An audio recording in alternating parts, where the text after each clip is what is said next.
और फ्रेंड्स, आपका बहुत बहुत स्वागत है इस चैनल पे। आज के लेसन में कानून का जो पाठ है, ये अध्याय आईपीसी का सेक्शन 52 जो कि गुड फेथ के बारे में बोलता है। गुड फेथ से आपको पता लग रहा है, गुड मतलब अच्छा, फेथ मतलब विश्वास। अब हम कोई चीज़ अच्छी नीयत से करते हैं लेकिन हो उल्टा जाता है कि हम किसी फेवर की बात करें तो किसी के हम फेवर में कुछ करते हैं,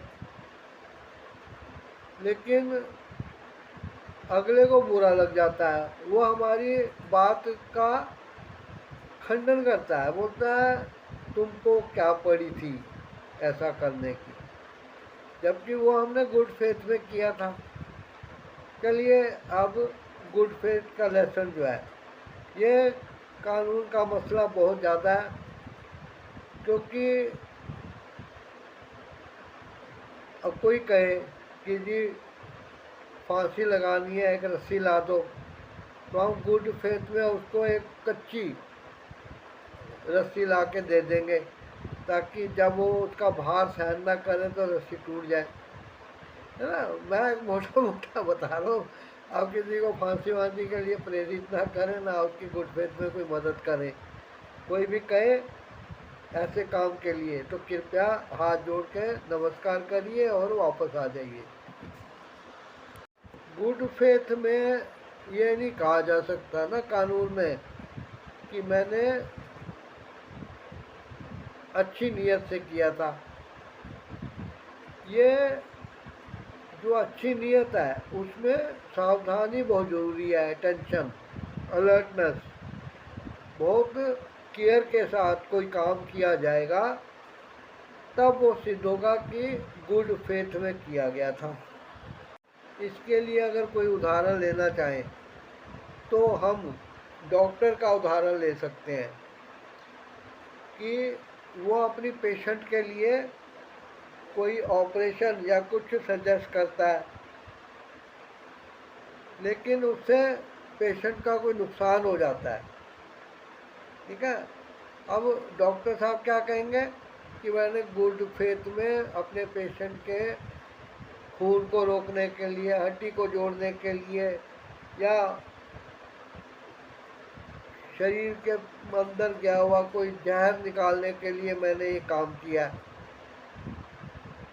तो गुड फेथ तभी मानी जाएगी जब उन्होंने पेशेंट को बचाने के लिए पूरी केयर का इस्तेमाल किया है।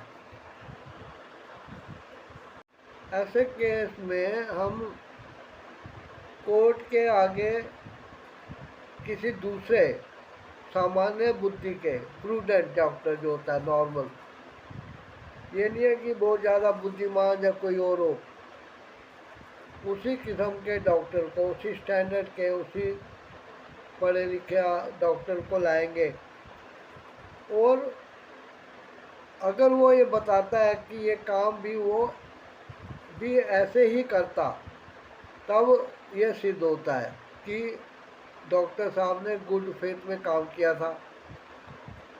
अब अगला डॉक्टर कहता नहीं, मैं करता तो मैं इस तरीके से करता, मैं बड़ी कैंची का इस्तेमाल करता, बड़ी चिमटी का, छोटी चिमटी का इस्तेमाल करता, मैं इस टाइप के ऑइंटमेंट लगाता। डॉक्टर कहेगा इसको अनकॉन्शियस करने के लिए मैं ये करता, लेकिन डॉक्टर साहब ने उसको बेहोश नहीं किया, या उसको बेहोश नहीं किया तो वो दवाई दे दी जो लेडीज़ को सीजेरियन में देते हैं, जो कि कुछ घंटों का बहुत तगड़ा प्रभाव रखती है। तो ऐसी चीज़ें गुड फेथ में नहीं आती हैं, क्योंकि डॉक्टर साहब ने किया तो पेशेंट को ठीक करने के लिए है। लेकिन मेरे सामने एक ऐसा है तो मैं ये कहूँ कि डॉक्टर साहब ने गुड फेथ में करते करते ये अपनी फीस के लिए भी किया है। ठीक है, मैं तो ये सिद्ध कर दूंगा कि डॉक्टर साहब ने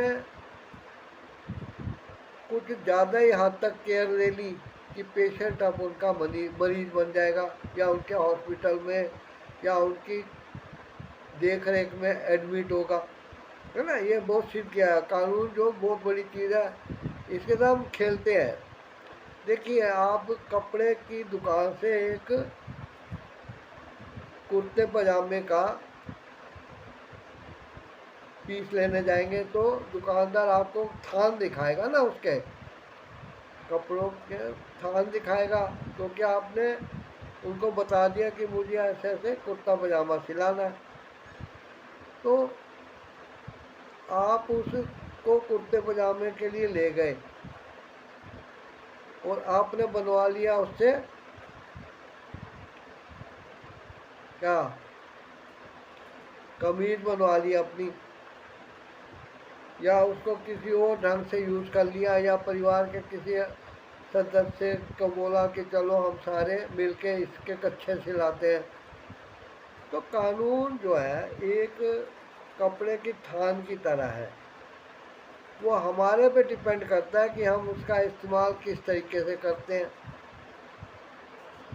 देखिए, गुड फेथ, अब समझिए किसी ने कोई अपराध कर दिया या किसी का एफआईआर में नाम आ गया, तो पुलिस उसको गिरफ्तार करने जाएगी, ठीक है। अब पुलिस उसको गिरफ्तार ना कर पाए, इसके लिए आप उसकी हड्डी पसली तोड़ के उसको हॉस्पिटल में एडमिट करा दें, तो ये गुड फेथ नहीं है ना।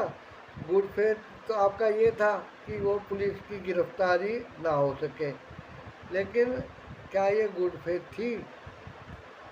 ठीक है ना। आपने किसी को पुलिस से बचाने के लिए उसको कहा, ले भैया मेरी कार, मेरी बाइक, मेरी साइकिल ले जा, ये पैसे ले जा, ये हथियार भी ले जा, और तू फलानी फलानी जगह इतने दिए हुए एड्रेस पे जाके पहुंच, मैं यहाँ से अभी फ़ोन कर देता हूँ कि वो तेरे को आते अंदर छुपा लेंगे। तो ये गुड फेथ के नहीं है। अब क्यों नहीं है? क्योंकि पुलिस किसी को जब ढूंढ रही है तो कानून को अपना काम करने देना चाहिए। अपराधी को पुलिस से बचाना भी अपराधी का साथ देना ही है, कानून को तोड़ना है। तो ये चीज़ें गुड फेथ में नहीं आती है, मतलब कि गैर कानूनी चीज़ें गुड फेथ में नहीं आएंगी। हाँ, ये देखिए, हार्बर हो सकता है, ये चीज़ को कहते हैं। अब वो जो पति पत्नी का रिश्ता है, वाइफ एंड हस्बैंड, ठीक है, यानी कि वो शादीशुदा महिला और पुरुष एक दूसरे को बचाने के लिए अगर ऐसा ही कुछ काम कर देते हैं, जैसे पति की गिरफ्तारी के लिए पुलिस आती है तो पत्नी अपने पति को पिछले दरवाजे से भगा देती है पुलिस से बचाने के लिए, तो इसके बारे में कानून कुछ और कहता है। अब ये कानून ये कहता है कि भैया पति के रिश्ते में तो ये होगा ही कि एक पत्नी अपने पति को या पति अपनी पत्नी को गिरफ्तारी से बचाना चाहेगा। ये पारिवारिक और उनके रिश्ते में आता है, इसलिए इसको गलत नहीं माना जाएगा। लेकिन किसी और ने किसी और के लिए किया जिनका कोई संबंध नहीं है, ठीक है, अब सिर्फ यारी दोस्ती जान पहचान ऐसा है, कोई मालिक है, उसका एम्प्लॉई है, ऐसे के रिश्ते, फ्रेंडशिप के रिश्ते, ये अगर किसी को कानून से बचाने के लिए भगा दिया जाए या भगाने की कोशिश कीजिए, उसकी सहायता की जाए, तो ये गैर कानूनी नहीं होगा। देखिए, कई बार क्या होता है कि जान पहचान के लोगों का, मैंने आपको बताया गुड फेथ का, कि वो हर बार जब बताया था पति पत्नी का रिश्ते में जायज़ है, कानून उनको छूट देता है। लेकिन अब किसी को पता है कि पुलिस इसको गिरफ्तार करने आ रही है, वैसे उसने पहले सुन लिया हो टीवी पे खबर आ गई हो कि उसने अपराध किया हो, पुलिस ढूंढ रही है, या वो व्यक्ति खुद आके किसी को बताए कि यार ऐसे ऐसे मेरे से हो गया और पुलिस ढूंढ रही है, तुम मुझे बचाओ, तब वो उसको शेल्टर देता है, उसको खाना वाना देता है, बिठाता है, आराम कराता है, उसको कपड़े देता है, उसको अपनी कार या बाइक वगैरह या कोई कन्वेंस देता है, किराया देता है, बस का, ट्रेन का, हवाई जहाज़ का, या ऐसी कोई चीज़, या किसी दूसरे का पता किसी दूर की जगह का दे के कहता है तुम उधर पहुँचो, और मोबाइल के द्वारा उस व्यक्ति को कहता है कि मेरा फलाना आदमी आ रहा है, तुम उसको अपने इधर ठिका लेना। तो ये हार्बर हो गया कि कानून तोड़ने वाले की मदद की। और अगर कोई आदमी आके कहे कि यार मैं बड़ी जल्दी में हूँ, तुम ऐसे ऐसे करो, और वो आदमी उसको खाना खिलाता है, उसको अपने इधर ठहरने को देता है, या दूर के स्थान पे कहीं रिश्तेदारी दोस्ती में भेज देता है, और उसकी मदद करता है, उसको किराया देता है, उसको अपनी कन्वेंस के लिए कार देता है, बाइक देता है, या कोई ऐसी चीज़ देता है कि तुम जल्दी में हो तो तुम परेशान ना हो, ये मैं तुम्हें दे रहा हूँ, तुम कपड़े बदलो और निकलो यहाँ से, या छूट जाओ। अब देखिए, काम दोनों वही थे। अब हो सकता है वो उसको कोई हथियार वाला भी दे दे कि फलाना एरिया में डेंजर इलाका है, तो अपने आत्मरक्षा के लिए रख लो। या कोई वो मांगता है कि भैया तुम्हारे पिस्तौल थी, वो कुछ दिन के लिए मुझे दे दो, और वो रिवॉल्वर उसको गोलियों समेत दे दे। अब लाइसेंस हो ना हो, ये मसला अलग हो जाता है।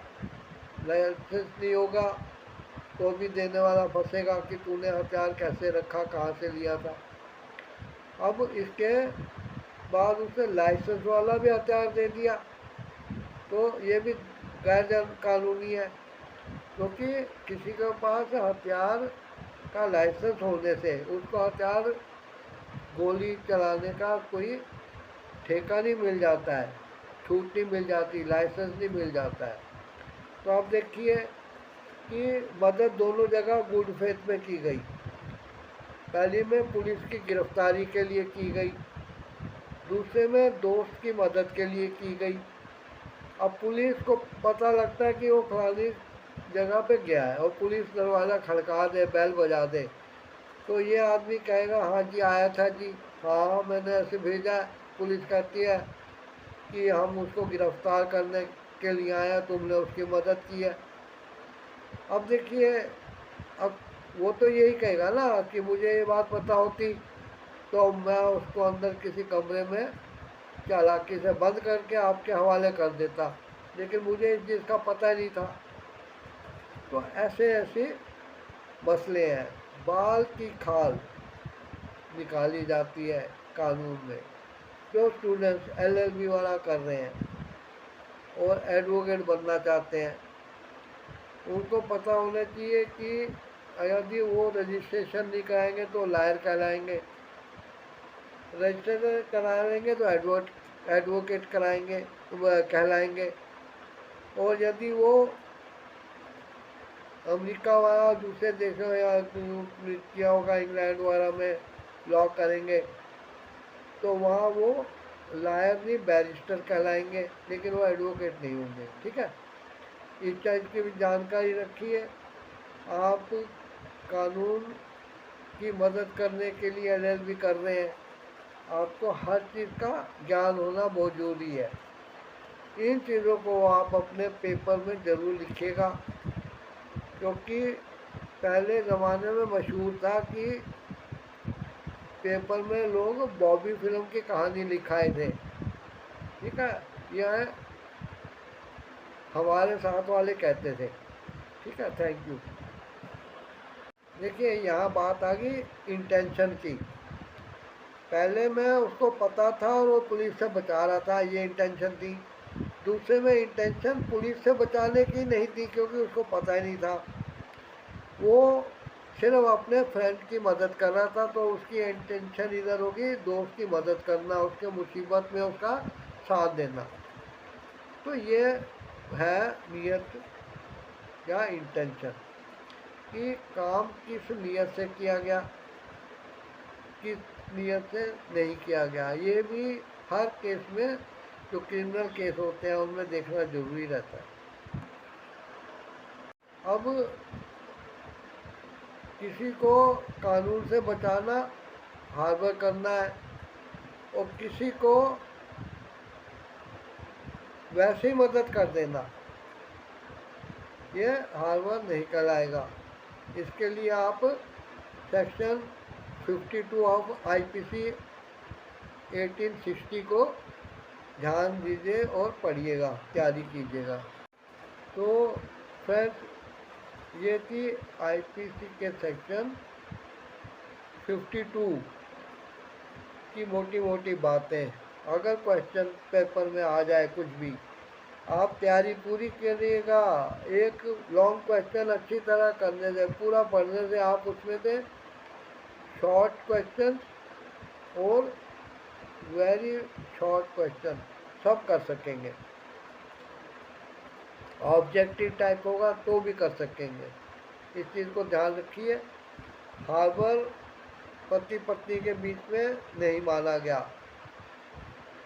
पति अपनी पत्नी की गिरफ्तारी या किसी बात से रक्षा के लिए, या पत्नी अपने पति की गिरफ्तारी वाला के लिए अगर उसको ये चीज़ें प्रोवाइड करती हैं, ऐसी मदद करती हैं, उसको भगा देती है, भागने में मदद करती है, छुपने में मदद करती है, तो ये हार्बर की कैटेगरी में नहीं आता है। अब देखिए, हार्बर शब्द जो है ये किसके लिए वैसे यूज़ होता रहा है, आप इसकी भी इंक्वायरी कीजिएगा। गूगल पे सर्च मत कीजिएगा। देखिए, आप इसको लिटरेचर में कहीं ऐसी जगह तलाश कीजिए जहाँ आपको थोड़ा दिमाग लगाना पड़े। ठीक है, अब गूगल से पूछोगे वो नकल करा देगा। हार्बर का वैसे असली मीनिंग आपको पता होना भी चाहिए। ठीक है, तो ये थी मोटी मोटी जानकारी इस चीज़ की।